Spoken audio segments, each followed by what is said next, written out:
पति पत्नी का प्यार।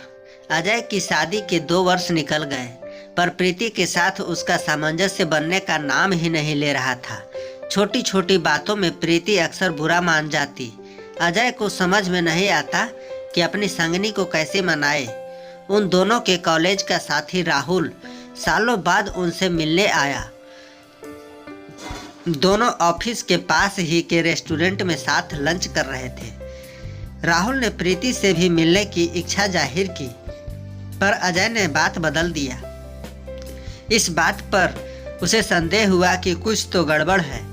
बहुत पूछने पर अजय ने बताया कि वह खुश नहीं रहती है, बात बात पर नाराज होती है, मुझसे भी खुलकर बात नहीं करती और ना ही किसी से मिलना जुलना चाहती है।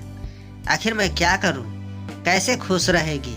तुम तो अपने परिवार के चहेते हो, चारों ओर तुम्हारा यशगान होता रहता है। उसके व्यक्तित्व को भी उभरने दो। पहले साथ वक्त बिताते थे ना, वैसे ही कुछ निजी समय निकालो। कहीं न कहीं उसे नज़रअंदाज कर रहे हो, क्योंकि मैं जिस प्रीति को जानता था वो बेहद हंसमुख व मिलनसार थी। उसमें आए बदलाव के लिए बस तुम जिम्मेदार हो जाए। राहुल ने कहा। इस बात पर कभी उसका ध्यान गया ही नहीं। 4 बहनों के बाद जन्मे अजय का बचपन अति लाड़ प्यार में गुजरा था। माँ बाबा प्यार से अजू बुलाते। बाहर का नाम भी उन्होंने अजय रख दिया था। सांवली सूरत और घुंघराले बालों वाला अजय अति मेधावी और सबों का चहेता था। बचपन में स्कूल, फिर कॉलेज में हर जगह उसके मधुर व्यवहार और अलग व्यक्तित्व के कारण उसे खूब प्रसिद्धि व प्यार मिला। और हाँ, लड़कियां भी दीवानी थी अजय की, पर उसने किसी से दिल न लगाया था सिवाय प्रीति के। दोनों की दोस्ती थी और शादी भी हो गई। पति के प्यार में कोई कमी न थी, पर जताने की कला से अनभिज्ञ था। ऐसे अनाड़ी साजन से एक दूरी बनती ही जा रही थी। प्रीति अपने 4 भाई बहनों में सबसे बड़ी थी। उसका कहा कोई नहीं टालता था। एक इसी बात ने उसे अजय के समक्ष कभी झुकने नहीं दिया। दोनों ही अपने परिवार के बेहद लाडले थे, पर यहाँ सब अजय की ही पसंद की बातें करते, उसको ही खुश रखने के प्रयास किए जाते, जैसे उसके सामने प्रीति का कोई अस्तित्व ही नहीं है। अजय ये, अजय वो, क्या हो रहा था उसे? पहले तो उसे किसी से कोई द्वेष न हुआ था, पर पहले प्यार भी तो नहीं हुआ था। अजय को उसके मनोदशा की कोई खबर ही नहीं थी। वह अपनी ही दुनिया में खोया रहता। तब तो हद ही हो जाती जब अजय किसी के बनाए डिश की तारीफ कर बैठता। प्रीति को रोने का बहाना मिल जाता। मैं कुछ भी अच्छा नहीं बनाती हूँ, अब तुम मुझ पे प्यार नहीं करते, आदि आदि। सबके बीच व्यस्त रहने वाला अजय पत्नी के मन को समझ ही नहीं पाया था। स्त्री का मन समझ सकना सबके बस की बात नहीं। उसे समझने में सिद्धस्त तो बस कृष्ण ही हैं, एक संपूर्ण पुरुष, कंप्लीट मैन, जिन्होंने 2 माताएं, प्यारी बहन द्रौपदी, असंख्य गोपियां, प्रिय पत्नियां और कभी विलग न हो पाने वाली राधा, सभी के मन को समझा और सबके हृदय पर एक छत्र राज करते रहे।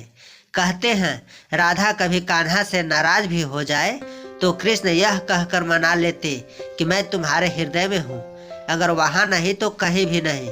इस वाक्य में ही सारे रहस्य निहित है। दरअसल प्यार करने वाले के हृदय में ही प्रेमी या प्रेमिका का वास होता है। अपने ही मन में सवाल भी है और जवाब भी। बस इसकी जानकारी उन्हें हो पाती है जिन्होंने इस विषय पर गंभीरता से विचार किया है।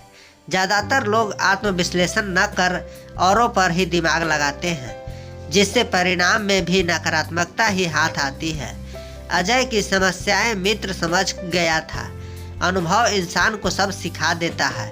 उसने कहा कि हर रिश्ते की एक मर्यादा होती है। एक पति पत्नी के बीच तो ईश्वर भी प्रवेश नहीं करते। इस रिश्ते के अंदर अपनी पत्नी को खुलकर जीने दो।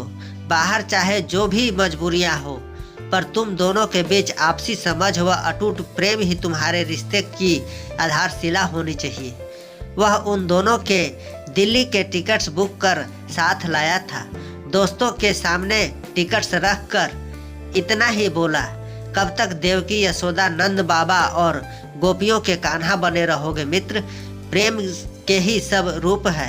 राधा तो कान्हा की आत्मा है, उन्हें क्यों अछूता छोड़ रखा है? अपने प्रेम की नींव रखो, अपने पारिवारिक जीवन की सफल शुरुआत करो।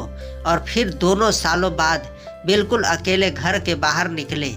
चेहरे पर एक चंचलता थी। प्रीति को पता था कि अब उसकी बातों का केंद्र अजय और उसकी वो है। दिल्ली में 4 दिन कैसे निकले पता ही न चला। सच पूछो तो प्रीति को वापस आने का दिल नहीं कर रहा था। और हाँ, अजय ने ये समझ लिया था कि इस रिश्ते की भी एक निजात है। उन सीमाओं के अंदर बाहरी लोगों का प्रवेश वर्जित है।